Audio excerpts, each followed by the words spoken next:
Okay, hi guys.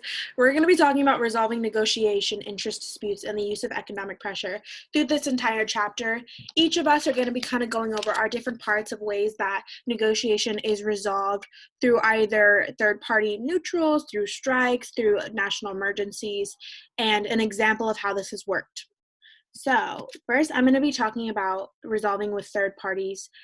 Overall, I'm going to be focusing my part of the presentation on interest arbitration to really help explain that situation because it is more convoluted. But overall, when it comes to working with neutral third parties, there's three main types.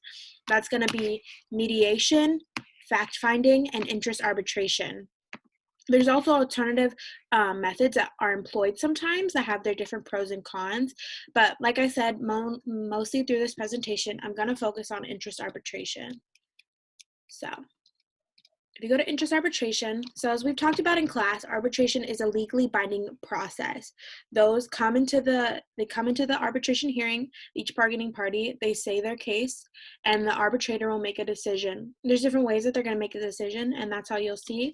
There's three different types of arbitration. There's going to be the conventional interest arbitration, the final offer total package, and final offer issue by issue. If you look at this diagram, you can see that this is the main over arbitration. Then there's going to be the conventional, which is just the usual type.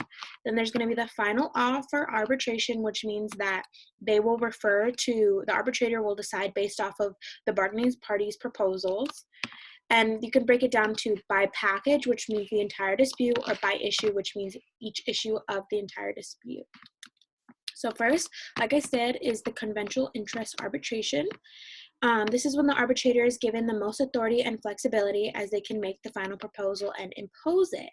They'll hear both sides and then make a decision. There's some psychological effects that kind of are cons of this type of arbitration.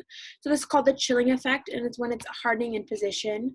And when bargaining parties harden in their position and do not secede because of perception that the arbitrator will split the difference. Because they assume the arbitrator will split the difference, they try to polarize their options more so that they feel that they can win more out of the arbitration.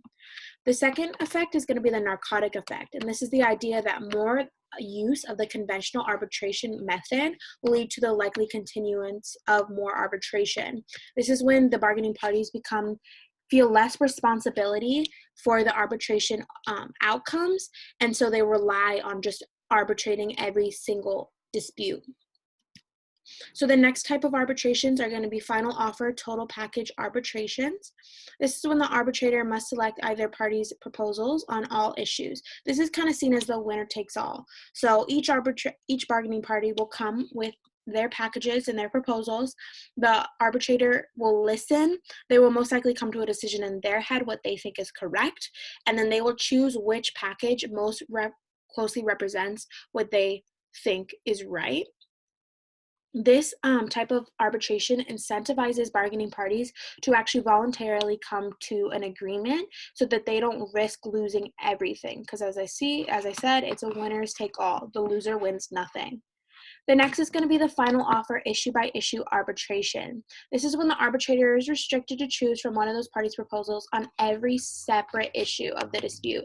So this is more of an equal arbitration where one bargaining party may have their issue chosen, and then it'll be the next party's issue chosen. So it's more of a back and forth.